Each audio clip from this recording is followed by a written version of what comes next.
حضرت طلحہ رضی اللہ تعالیٰ عنہ ان خوش قسمت افراد میں ہیں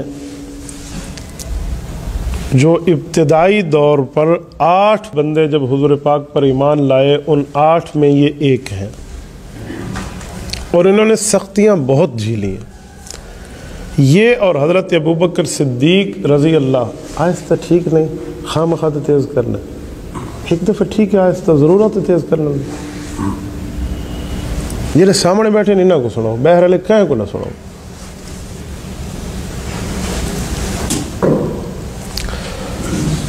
حضرت ابوبکر صدیق رضی اللہ تعالیٰ عنہ اور حضرت طلحہ رضی اللہ تعالیٰ عنہ ایک خاندان کے ہیں، یہ دونوں فیملی ممبر ہیں، اور حضرت طلحہ رضی اللہ تعالیٰ عنہ اتنی تکلیفیں جھیلی ہیں کہ آپ حیران ہو جائیں۔ اسلام کا جب انہوں نے اعلان فرمایا نا، تو ان پر مصیبتیں ایسے آئی جیسے تسبیح کو کاٹ دو اور دانے پیدر پہ گرتے ہیں۔ ان کا سگا بھائی ہے عثمان بن عبید اللہ، وہ اسلام کا اتنا مخالف تھا کہ انہیں رسیوں سے باندھ کر مارا اور پیٹا کرتا تھا، حالانکہ یہ بزنس مین آدمی ہے، تاجر آدمی ہے، اور ان کی ڈیلی کی آمدن میں آگے چل کر بتاؤں گا کہ ان کی کتنی آمدن ہوا کرتی تھی، لیکن ان کو جو توحید کا مزہ تھا نا، وہ ان سے نہیں چھوٹا گیا۔ انہوں نے کہا جی جو کرنا ہے کر لو۔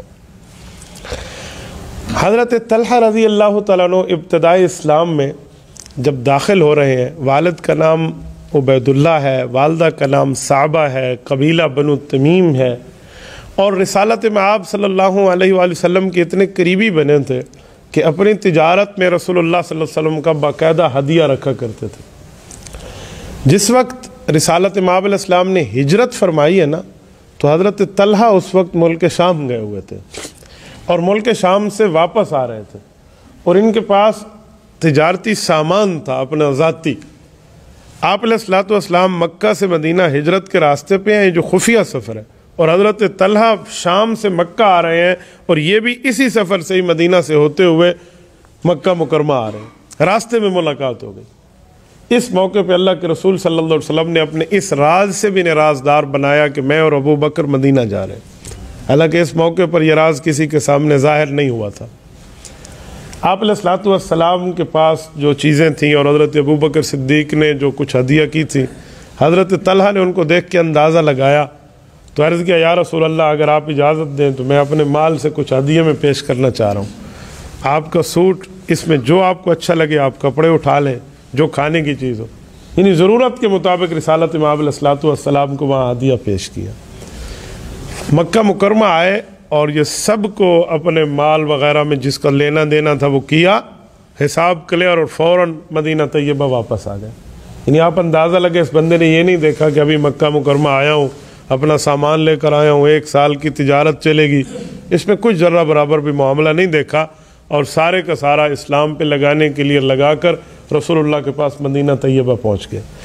مدینہ طیبہ میں حضرت طلحہ رضی اللہ تعالیٰ عنہ نے رسالت مآب علیہ السلام کے ساتھ اس طرح کی یقین مانے محبتوں کی انتہا کی ہے نا، کہ اس انتہا کا نام و نشان اس تاریخ میں ملنا بڑا مشکل ہے۔ جنگ بدر میں حضرت طلحہ رضی اللہ تعالیٰ عنہ کی شرکت یوں نہیں ہے کہ یہ جنگ میں مجاہد بن کے لڑے ہوں، لیکن یہ بدری ضرور ہے۔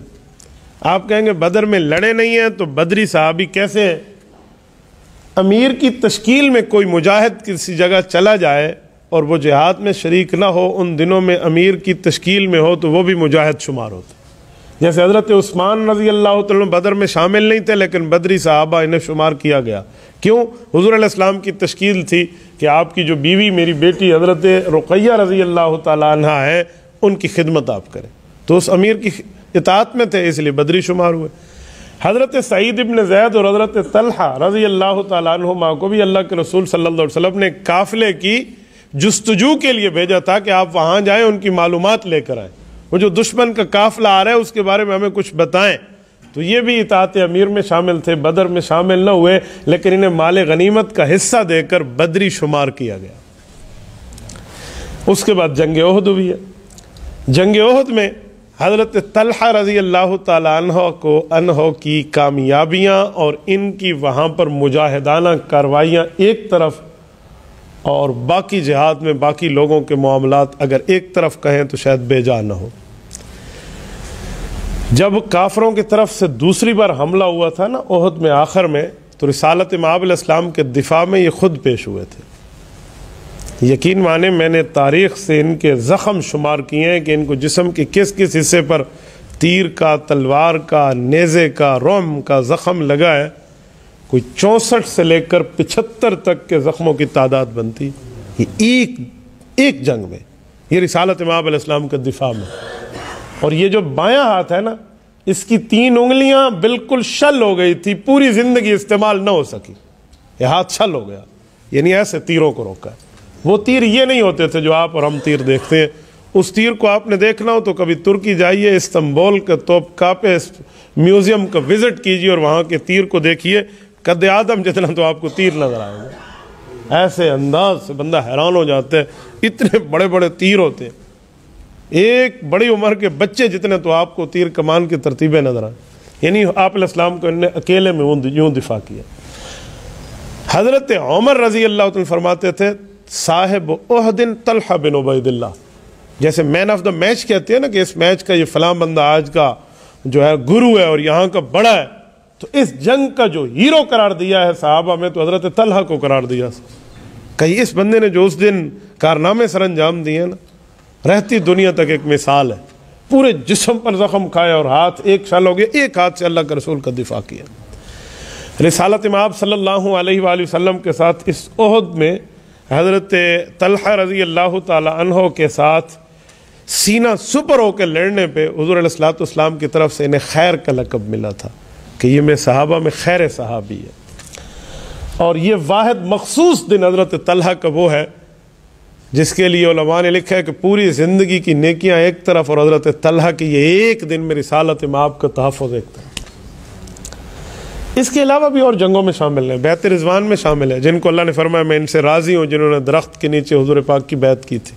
لقد رضی اللہ عن المؤمنین اذ یبایعونک تحت الشجرہ، اس درخت کا بھی اللہ نے ذکر کیا ہے جس درخت کے نیچے بیٹھ کے حضور علیہ الصلوۃ والسلام نے بیعت لی ہے۔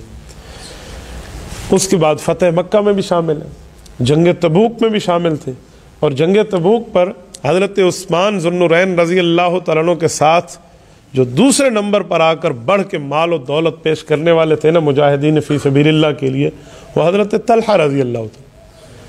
انہوں نے بیش بہا قیمتی تحفے رسول اللہ کی خدمت میں اور مجاہدین کے لیے پیش کیے، تو انہیں فیاض کا لقب ملا تھا۔ فیاض معنی یہ اللہ کے راستے میں خرچ کرنے والے ہیں۔